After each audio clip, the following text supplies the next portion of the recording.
Good morning, church. I'm so glad you're here today because I believe God has something powerful to speak into your life. Too many of us are living beneath our potential, settling for things that are not aligned with God's best for us. But hear me when I say this. God has more for you. It's time to stop settling for less than His best and start stepping into the fullness of what He's prepared for you. You are chosen for more. How many of us can really say we believe that? I mean, we hear it, we nod along, but deep down, do we actually believe it? We live in a world that constantly tells us we are not enough. It tells us we don't measure up.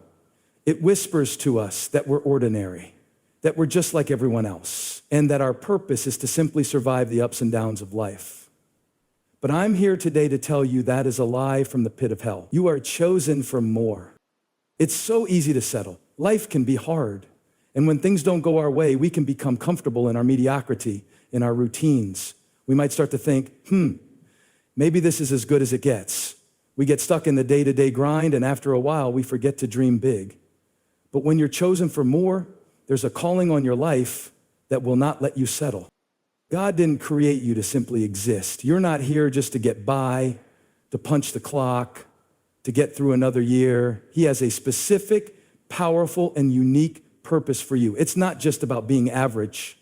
It's about living an extraordinary life marked by His grace, His power, and His calling. He didn't just make you to fill a spot in this world.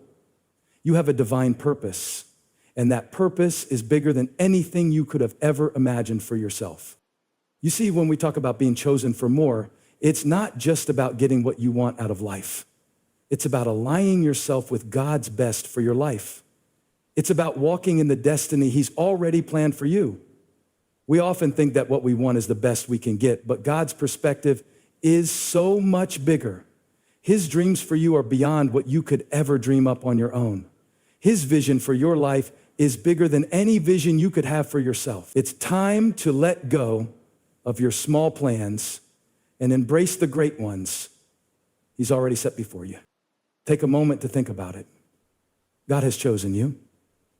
In this world full of billions of people, He looked at you and said, you are the one I want. I have a plan for you, a destiny for you. That's not just some nice thing to say to make you feel good. That is truth.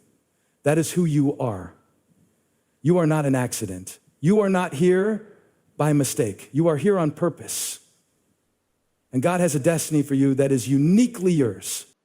There's a passage in the book of Ephesians that makes this clear. In Ephesians 1:04, it says, for He chose us in Him before the creation of the world to be holy and blameless in His sight. Before the world was even created, God knew you. Before your parents even met, God already had a plan for your life. He didn't just allow you to be born. He chose you. He picked you out. And He had a purpose in mind when He did. Do you realize how powerful that is? Think about it. Before anything else existed, before there was any confusion in your life, before you had any failures or regrets, God saw you and He said, I choose you. When God chooses you, He is calling you to something higher, something greater than what you can see right now. He's not just calling you to go through the motions of life. He's calling you to be a part of His story, to be an active participant in His kingdom. So, what does it mean to be chosen for more? It means that your life has significance. It means that what you're doing here on earth matters. You're not just going through the motions, not just filling space. Your every action has a ripple effect. You have a role in God's greater plan, and He's called you to be a part of that plan. Being chosen for more also means that you're not bound by the limitations of this world. When God calls you, He equips you. He doesn't ask you to do something that He hasn't already provided the means for you to accomplish. When you look at the people in the Bible who were chosen by God, people like David, Esther, Moses, and Paul, none of them were perfect. They didn't have it all together. In fact, many of them were unlikely candidates in the eyes of the world. But what made them stand out was their willingness to answer God's call. Think about David. He was the youngest of his brothers, the least likely to be chosen to be king. He was just a shepherd boy out in the fields doing his thing, but God chose him. And even though David didn't look like a king, even though he wasn't the biggest or the strongest, God saw something in him that others didn't see. God knew that David was willing to follow Him, that he had a heart that was after God's own heart. God's choice of David wasn't based on David's appearance or his abilities. It was based on his willingness to walk out the plan God had for him, even when it didn't make sense. The same is true for you. God is not waiting for you to be perfect before he calls you to his best. He's not waiting for you to get everything right before he opens doors of opportunity for you. He's calling you right now, just as you are. And when you step out in faith, when you say, yes, God, I'm ready to walk into your plan for my life, he will equip you with everything you need to fulfill that call. Being chosen for more also means that you don't have to settle for what the world offers. The world might tell you that success is about money, fame, or status, but God's definition of success is different. God's best for you isn't measured by what the world values. It's measured by how closely you're walking in line with his will for your life. You may not have all the things the world says you should have, but if you're aligned with God's purpose, you have everything you need to fulfill the destiny he has prepared for you. Think about the story of Esther. She was an orphan, a young Jewish girl living in exile. Her future seemed uncertain, and yet God placed her in the royal court of Persia for a specific reason, to save her people. She didn't choose the circumstances of her life, but she chose to trust God in the midst of them. And because she trusted him, she became a key player in his plan. Esther didn't settle for the life she thought was laid out for her. She stepped into something greater because she recognized that God had chosen her for more. God has chosen you for more. He's chosen you to do great things, to impact the world around you, and to live out a purpose that's bigger than your own comfort. But that means you have to stop accepting less than his best. You have to stop living beneath your calling.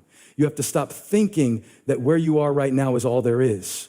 Because if God has chosen you, he has more for you than you can even begin to imagine. So I'm asking you today, are you ready to step into that? Are you ready to stop settling for less than what God has chosen for you? It might require you to let go of some things, to step out of your comfort zone, to trust him when it doesn't make sense. But if you will take that step, if you will embrace his call on your life, you will begin to walk in a destiny that is far greater than you ever dreamed. You are chosen for more. And when you align yourself with God's plan for your life, you will see just how far he can take you. The best is yet to come. Faith requires action. It's a simple phrase, but its impact is profound. We live in a world that often promotes the idea that belief is enough, that if you have faith, things will just fall into place. While faith is essential, there's another dimension to it that we often overlook. Faith requires movement.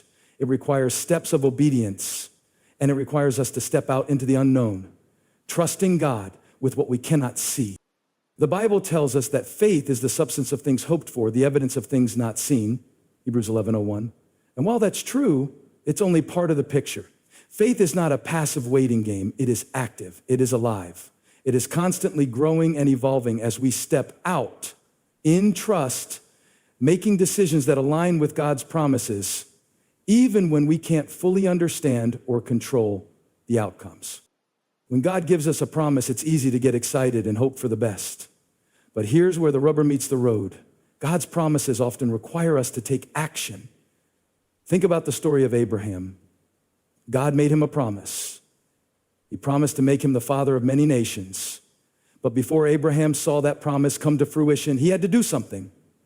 He had to leave everything he knew, his family, his home, and step out into the unknown. God told him, "Go to the land I will show you." Genesis 12:01. Abraham didn't have the full picture. He didn't know where he was going, but he trusted God enough to pack up and move, not because he saw the destination, but because he believed in the God who had called him. His faith wasn't just a belief in God's promise. It was an action that moved him forward. Faith requires action because action is the tangible evidence that we believe in the promises of God. Faith isn't just about what we say we believe. It's about what we do because we believe. You can say you believe in something, but until you act on it, it's just words. True faith always has corresponding actions. James 2:17 tells us, In the same way, faith by itself, if it is not accompanied by action, is dead. Without action, faith is just a theory, an abstract idea. But when faith is put into motion, it becomes real. It becomes something that shapes our lives, directs our steps, and changes the world around us. Take a moment to think about the story of Peter walking on water. It's a powerful illustration of faith requiring action. Jesus calls Peter out onto the water, and Peter, in his faith, steps out of the boat. The wind is raging, the waves are crashing, and everything about the situation says, this is impossible. You cannot walk on water. But Peter steps out anyway. Why? Because he believed in the word of Jesus. He believed that if Jesus said he could walk, then he could walk. But here's the thing. Peter didn't just sit there in the boat and say, I believe Jesus can make me walk on water. He had to get out of the boat. He had to take the first step, a step of faith that was grounded in the belief that Jesus was who he said he was. Faith required Peter to move, to take action in the face of uncertainty. But what happened when Peter took his eyes off Jesus? He started to sink. Why? Because his faith began to waver. The moment he took his focus off the one who called him and put it on the circumstances around him, he began to doubt. And doubt, in turn, weakened his faith. This teaches us a valuable lesson. Faith requires focus. It requires our attention to be fixed on God and his promises, not on the overwhelming circumstances we face. But the key takeaway here is that faith without action would have left Peter in the boat, safe, but not walking in the fullness of what Jesus had called him to. In our own lives, how often do we stay in the boat, paralyzed by fear, doubt, or complacency? How many of us hear the call to move, to take action, to step out in faith, but we stay where we are because it's comfortable, because it's familiar, or because the risks seem too high? God is calling us out of our comfort zones, calling us to take bold steps of faith that will require us to trust him in new ways. The truth is, we can't experience the full depth of God's promises without moving into them. Just as Peter could not walk on water unless he stepped out of the boat, we cannot experience the fullness of God's purpose for our lives without stepping out in faith. Faith requires action in every area of our lives. It's easy to have faith when things are going well, when everything is smooth sailing. But true faith is tested in the hard times, in the moments when the waters are rough, when the odds are stacked against us. It's in those moments that God is asking us to step out of the boat, to trust him when everything around us says it's impossible. Look at the story of the Israelites. God promised them the promised land, a land flowing with milk and honey. But before they could enter, they had to take action. They had to cross the Jordan River, a river that at the time was at flood stage. It looked impossible. The water was rushing, the current was strong, and there was no way they could cross it on their own. But God told them to take a step of faith. He told the priests to carry the Ark of the Covenant and step into the water first. They didn't know how God was going to part the waters. They didn't know what the outcome would be, but they obeyed. They took action. And when their feet touched the water, the river parted, and they walked across on dry land. They didn't just sit back and wait for God to do everything for them. They took the first step, and God met them there. That's how faith works. God doesn't expect us to figure everything out before we take a step. He expects us to trust him enough to move forward, even when we don't know exactly how things will unfold. When we step out in faith, God provides the way. He doesn't call us to sit back and wait for everything to line up perfectly. He calls us to take action, to move in obedience, to trust that he is with us every step of the way. Faith requires action in our relationships too. Sometimes we believe that God will restore our marriages, our friendships, or our relationships with family members, but we sit back and wait for the restoration to happen on its own. We pray for healing, but don't take the steps necessary to rebuild trust or have difficult conversations. Faith requires us to take those steps. It requires us to reach out, to forgive, to put in the hard work that healing often demands. God will restore, but he's waiting for us to take action, to do our part in the process. Faith requires action in our finances as well. God promises to provide for us, But sometimes we're hesitant to step out and trust him with our resources. We might feel afraid to tithe, to give generously, or to step into a new venture that requires an investment. But faith in God's provision requires us to act. It requires us to trust that he is faithful to his word, that he will provide for us as we follow his lead. Faith requires action in our dreams too. God has placed dreams in our hearts, but we often hesitate to pursue them because they seem too big, too impossible. We might be waiting for the perfect moment or for all the stars to align. But God doesn't call us to wait for the perfect conditions. He calls us to step out in faith and trust that he will guide us. Like Moses standing before the Red Sea, we may not see how things will work out, but as we take action, God will part the waters in front of us and make a way where there seems to be no way. Faith requires action because action is the fruit of belief. It's the natural outcome of trusting God. If we truly believe that God is who he says he is and that he will do what he says he will do, our faith will naturally lead us to act. It's time to stop waiting for the perfect circumstances, to stop sitting back and hoping things will change. God is calling us to step out, to take that first step in faith, trusting that he will meet us as we move. When we take action, we don't just activate our faith, we also open the door for God to move in ways we could never imagine. God's best is not always easy, but it's always worth it. We live in a world that often tells us that the easy path is the best path. The easy way is the way that leads to happiness, success, and fulfillment. And while there's nothing wrong with taking the path of least resistance from time to time, we have to understand that God's best for our lives doesn't always come wrapped up in a neat little package, handed to us on a silver platter. In fact, more often than not, God's best for us involves challenges, obstacles, and difficult seasons. But the truth remains. While the road to God's best might not always be easy, it is always worth it. Think about the journey of the Israelites. God promised them a land flowing with milk and honey, a land of abundance and rest. But the road to that promise wasn't smooth. It wasn't an easy, carefree journey. The Israelites had to go through the wilderness. They faced hunger, thirst, battles with enemies, and many moments of doubt. Yet, despite all the challenges they encountered, God's promise remained true. His best for them was always there, waiting on the other side of the wilderness, and he led them step by step toward it. The wilderness wasn't the end of their story. It was part of their process. It was the place where their faith was tested, where their trust in God was refined, and where they were prepared to step into the fullness. We often forget that God's best for us involves growth, and growth doesn't happen without a little discomfort. Just like a seed needs to be buried in the soil, often in darkness and dirt, to grow into a strong tree, we too are sometimes placed in seasons that feel hard and uncomfortable. But those seasons are the very places where God is doing his most powerful work in us. He's building our character, teaching us to trust him, and preparing us for the next phase of his plan for our lives. The easy way might seem tempting, but it's in the hard place where God does his refining work. When we look at the life of Jesus, we see the ultimate example of this truth.